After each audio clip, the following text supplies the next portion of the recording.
You guys, welcome back. KDC Gunner coming back at you with another Tissot.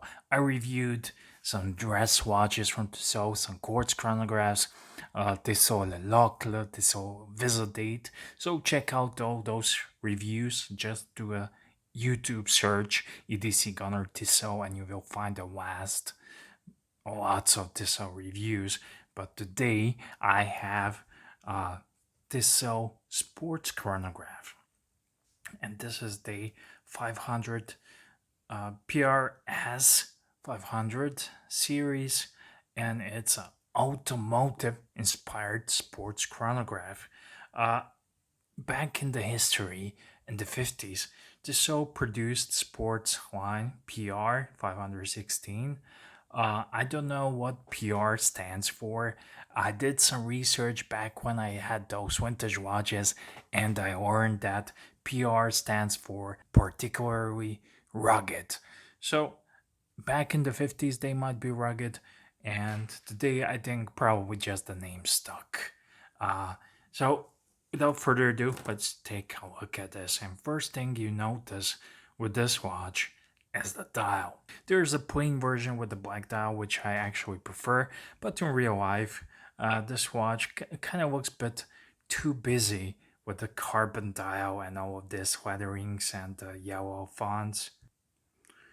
I don't know, it's just me, but when you take a look at it from the back here under light, it doesn't. But in the real world, if you have a poor eyesight, maybe you should get something with a more contrast. I have a perfect eyesight, so that's not an issue for me. And first thing you notice, the yellow details, the yellow second hand. I love colorful second hand. Actually, this Omega also has yellow second hand, and it's absolutely gorgeous. And in fact, when you look at them side by side, the Cell kind of outshines the Omega. Omega is a bit more simple, and I like the plain bezel, but the yellow, red, second hand, and yellow are just absolutely gorgeous, if you ask me, on any watch. And this is automatic chronograph, so it's powered by ETA 750 movement. This is a bit older generation because nowadays the So Certina and all the Swatch Group watches and companies are not using any more 750 movements because they come up with something of their own. They call it Tissot in-house, and I'm not a fan of that movement.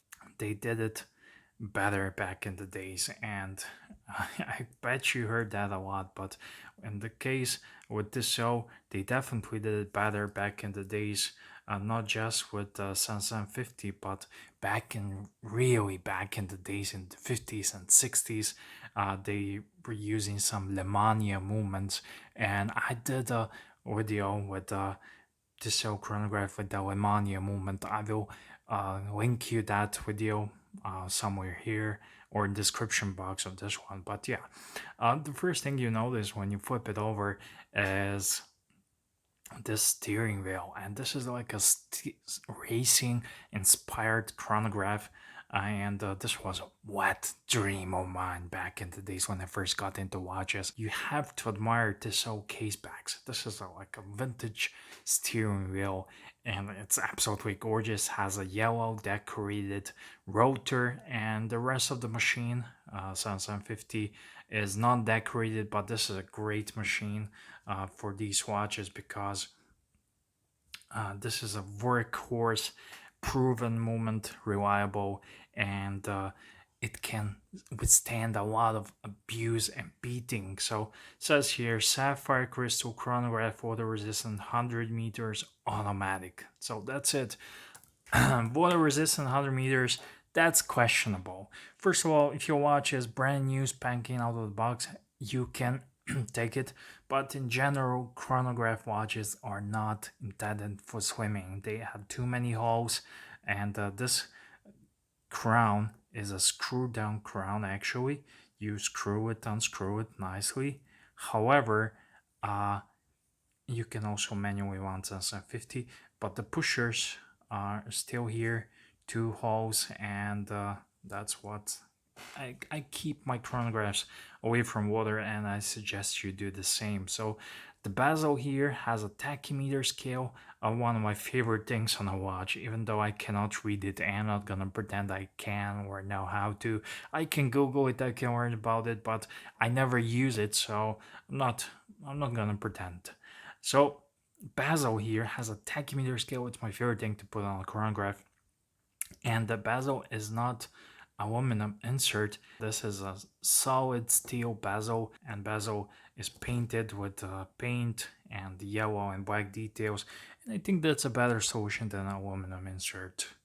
It's a stationary bezel, you cannot rotate it, and the watch across the diameter is 42 mils, 52 lug to lug, 20 millimeter lug width, and a 15 millimeter thickness of the watch.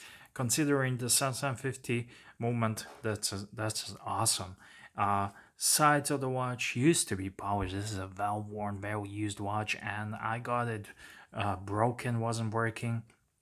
Someone watchmaker, I fixed it on my watchmaker, and I brought it home, and watchmaker reported to me that someone was messing with it, forgot to tighten up the screw, and it came loose and make a mess in there. But he all fixed it up, serviced it clean, and now it's good to go. It's running, and you can see here as a standard Sansa 50 layout, 3 registers, elapsed a minutes register and elapsed hour register, and this is here just your second hand. So you stop it, and I love the crudeness and the noise Sense 50 makes. Sense 50 is a movement that's been used since the early 90s to throughout all watches, and even you buy a Breitling, a bit older Breitling, nowadays they have updated movements.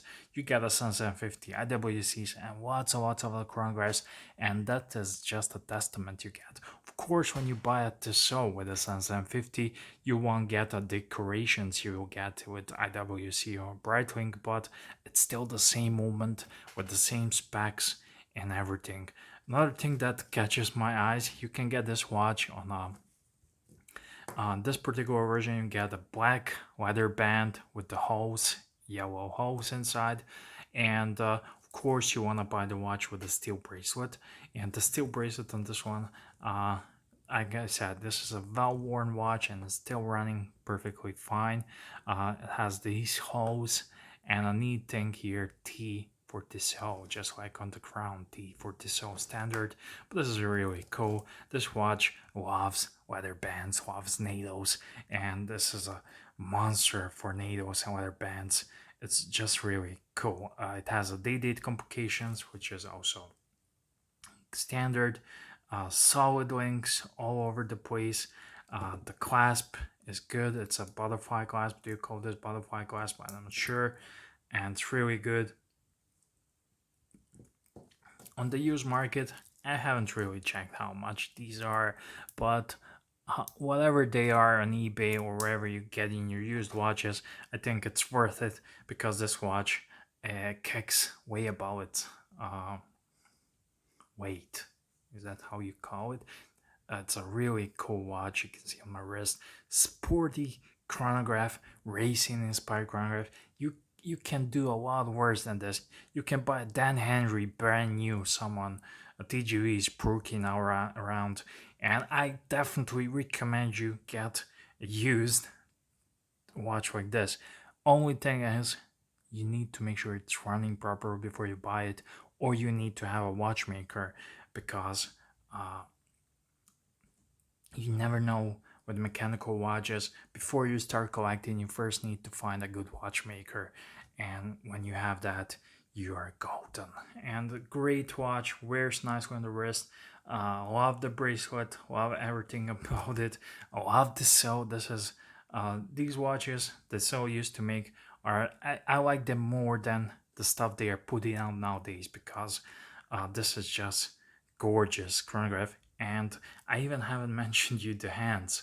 I like conventional hands. I like sword hands, but there is something about this. I don't know what you call them, syringe style hands. That's kind of German. And what reminds me of Zen watches, and it's kind of crude but precise at the same time. And the second hand yellow, of course, is a T shape. So very nice watch for the money. And I could,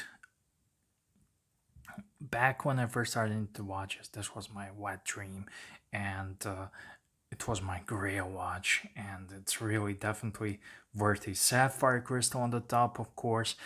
Tissot watches, they all make watches with a sapphire crystal, so I'm not gonna mention it.